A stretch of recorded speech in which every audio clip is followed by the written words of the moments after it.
আসসালামু আলাইকুম প্রিয় চাকরি প্রত্যাশী ভাই বোন। নতুন আরেকটি সাজেশনমূলক ভিডিওতে আপনাদেরকে স্বাগতম। সামনে ১৯তম নিবন্ধন পরীক্ষার সার্কুলার হবে। আসলে শিক্ষকতা আমাদের অনেকেরই স্বপ্ন।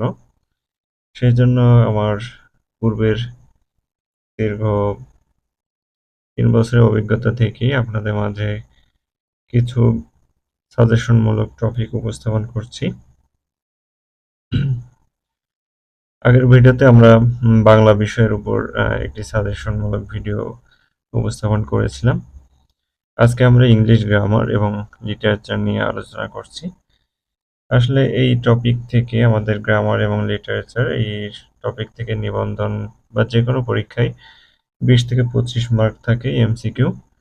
সেই কারণে আমরা কোন টপিকগুলো পড়লে অ্যা আমরা নাম্বার কমন পাবো এবং কোনগুলো আমরা বাদ দিতে পারবো। পড়াশোনা হচ্ছে আপনি যত কৌশলী হবেন বা যত কৌশল অবলম্বন করে পড়াশোনা করবেন তত অন্যদের থেকে এগিয়ে থাকবেন।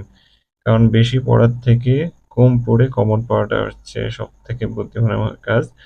বেশি জানলে অনেক সময় মনে নাও থাকতে পারে কিন্তু কম জেনে আপনি সেটা যদি মনে রাখেন সেটা আপনার জন্য খুবই উপকারী। ১ম এ আমরা গ্রামারে সাইডে চলে যাই। গ্রামারের মধ্যে আছে পার্টস অফ স্পিচ। এইখান থেকে ২-৩ মার্ক কমন থেকে যেমন নাউন থেকে কমন থাকে প্রোনাউন, অ্যাডজেক্টিভ, অ্যাডভার্ব, প্রিপোজিশন এগুলো থেকে কমন থাকে। এটা আমরা ৩০ টা দিতে পারি। তারপরে হচ্ছে নাম্বার, নাম্বার থেকেও ১-২ নাম্বার থাকে। জেন্ডার থেকে থাকে, যেটা কোন জেন্ডার নাম্বারের মধ্যে এভাবে প্রশ্ন আসে যে কোনটা সিঙ্গুলার কোনটা প্লুরাল নাম্বার। এরপর আমরা ভার্বে যাই, জিরান্ড থেকে প্রশ্ন আসে। যেরকম একটা প্রশ্ন প্রায়ই আসে যে রোলিং স্টোন ইজ গ্যাদার নমাস, এটা জিরান্ড হবে না পার্টিসিপল, হ্যাঁ? তো সাধারণত যদি উত্তরে অ্যাডজেক্টিভ থাকে অ্যাডজেক্টিভ হয়, না হলে আম পার্টিসিপল হয়, এরকম, হ্যাঁ? যাই হোক এরপরে আমরা ইনফিনিট থেকে আসে এটা কোনটি ট্রানজিটিভ ভার্ব বা intransitive verb, positive verb, cognate, linking এগুলো আসলে আমাদের ধারণা রাখা উচিত। আর যেকোনো টপিকই আমাদের বেসিক সহকারে পড়া উচিত। এরপরে subject verb agreement, sentence correction. Sentence correction হচ্ছে রাইট ফর্ম অফ ভার্ব, এটা জানা থাকলে সেন্টেন্স কারেকশনটা সুবিধা হয়। এরপরে কন্ডিশনাল সেন্টেন্স, এই যে এটা স্টার্ট দিয়ে রাখি আমরা। কন্ডিশনাল সেন্টেন্স, হুম? এটা হচ্ছে যে ফার্স্ট, সেকেন্ড, থার্ড কন্ডিশনাল আছে। এর রুলস নিয়মগুলো আমাদের জানতে হবে। আর ইংলিশ গ্রামার হচ্ছে প্র্যাকটিস। আপনি যত বেশি বিগত সালে প্রশ্ন সলভ করবেন, যত বেশি প্র্যাকটিস করবেন, তত আপনার জন্য সুবিধা। এরপরে আছে transformation of a sentence, affirmative sentence, negative sentence, interrogative, optative, imperative, exclamatory. এখান থেকে প্রশ্ন হয়ে থাকে। এরপর আর্টিকেল, এগুলো তো কমন জিনিস। ভয়েস চেঞ্জ এগুলো থাকবে, হ্যাঁ? এগুলো থেকে প্রশ্ন হয়। তারপর ডিগ্রি, যে সুপারলেটিভ, কম্পারেটিভ, তারপরে সরি আসলে একটু ঠান্ডা গরম লেগেছে। আচ্ছা, ইডিয়ম অ্যান্ড ফ্রেজ থেকে প্রশ্ন হয়ে থাকে। প্রিপোজিশন, যে টু, অ্যাট, অন, যে প্রিপোজিশন গুলো আছে প্রিপোজিশনের মধ্যে আবার কিছু গ্রুপ ভার্বও থাকে, তার সাথে প্রিপোজিশন কিছু বসে। তারপর fill in the blank, translation Bangla to English, English to Bangla, proverbs, proverbs থেকে হচ্ছে বেশি ট্রান্সলেশন এসে থাকে। এবার সিনোনিম অ্যান্টোনিম, এটা বেশ কমন বা বেশ ক্রিটিক্যাল।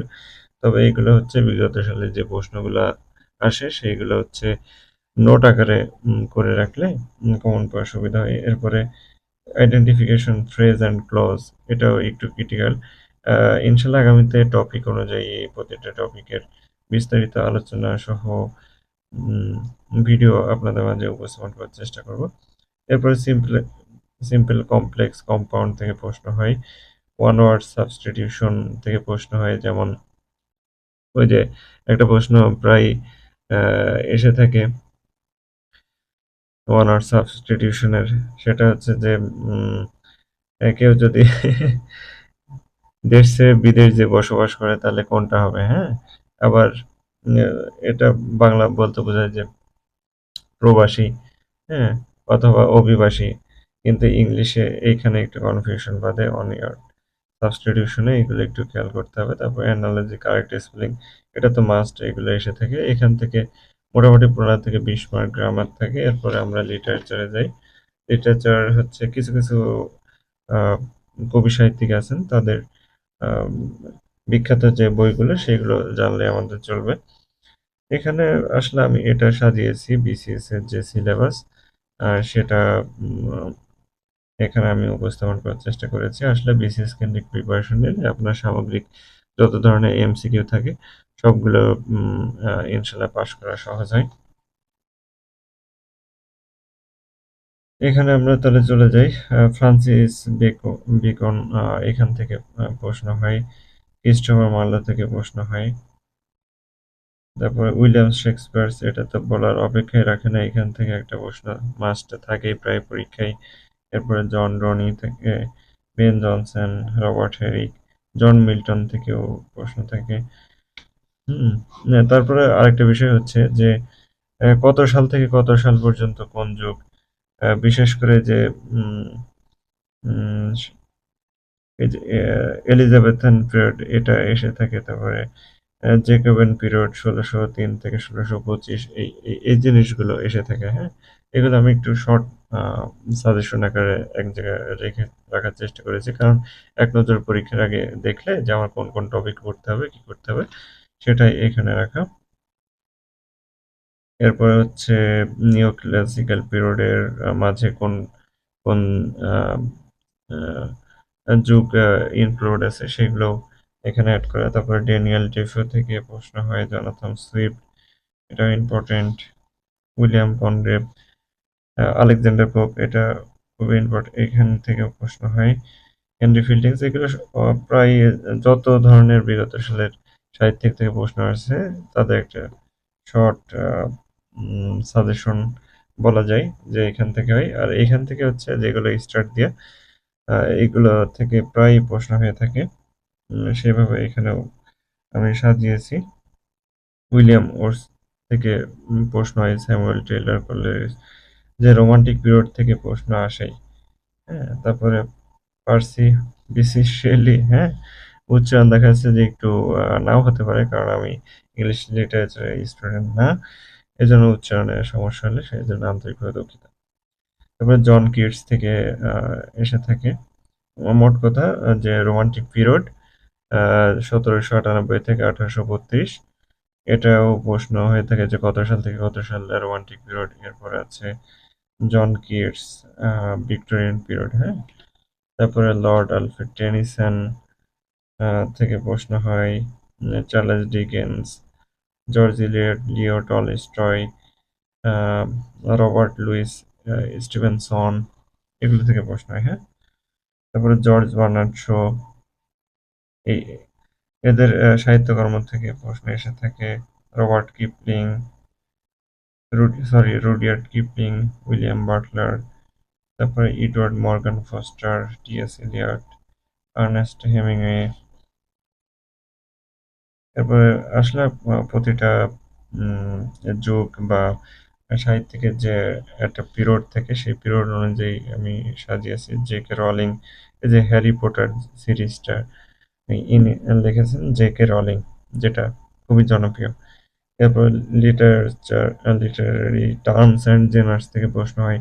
কোটেশন থেকে প্রশ্ন হয় যে um uh um to be and not to be এরকম ওই যে কোটেশন থাকে সেগুলো যে কে লিখেছেন, কোন সাহিত্যিকের, কোন বই থেকে নেয়া এই ধরনের আসে।